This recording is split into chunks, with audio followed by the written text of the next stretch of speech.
Judy Ann, buong pagmamalaking ibinahagi ang pagtatapos sa isang culinary school.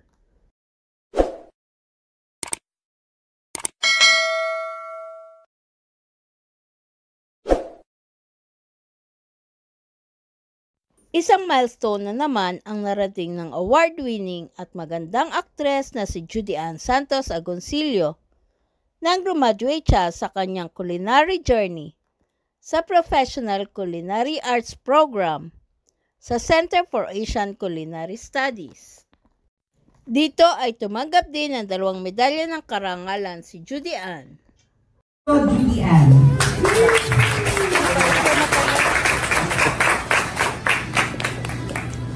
Wow.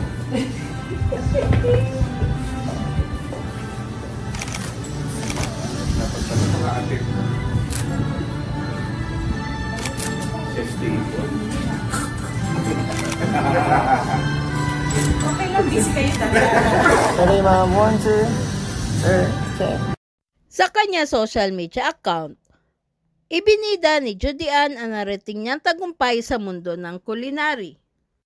Sa kanyang graduation speech, nagbalik tanaw si Judy Ann noong una siyang nag-aral sa nasabing culinary school at ang desisyon niyang pag-igihin pa ang kalaman sa pagluluto.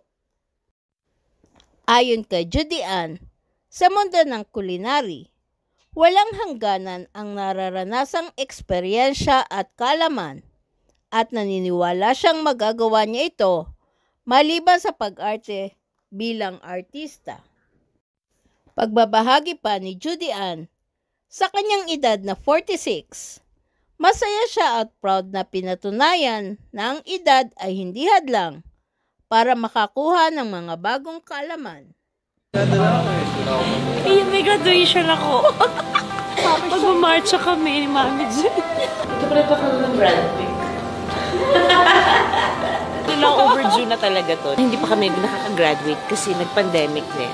Finally, now that there's time, nagkataon may graduation. Nakamarcha na ako, natapos ko na kasi pro skills dito sa CACS. Eto na yon. This is my chance. What a good way to start 2025.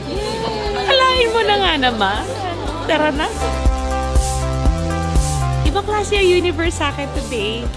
Batch gold medalist, Miss Judy Ann Santos. Last time I graduated here at CACS was a long time ago, and then I decided to further my skills into cooking. Sabi nga ni Ryan, if you want to have beautiful, good memories in a rock and roll culinary school, CACS is the place to go. Kasi rock and roll talaga ang mga professors dito. It is this school that made me believe na I could actually do so much more apart from acting. The world of culinary is endless. Wala siyang corners. It is rounded, it is big, and it's a beautiful journey. So congratulations to all of us. Akalain mo nakagraduate pa ako. Iba rin. Ayan naman. Iba rin naman. Of course, I'm always grateful to my CACS family for always having my back here at the culinary world. Sila na naman talaga yung naging very patient. Hanggang madaling araw nag-aaral kami because naniwala sila na gusto kong matutunan itong mundo ng culinary. So, you're never too old to learn something new. So, aral pa tayo some more. Yay! Graduate na ako at 46!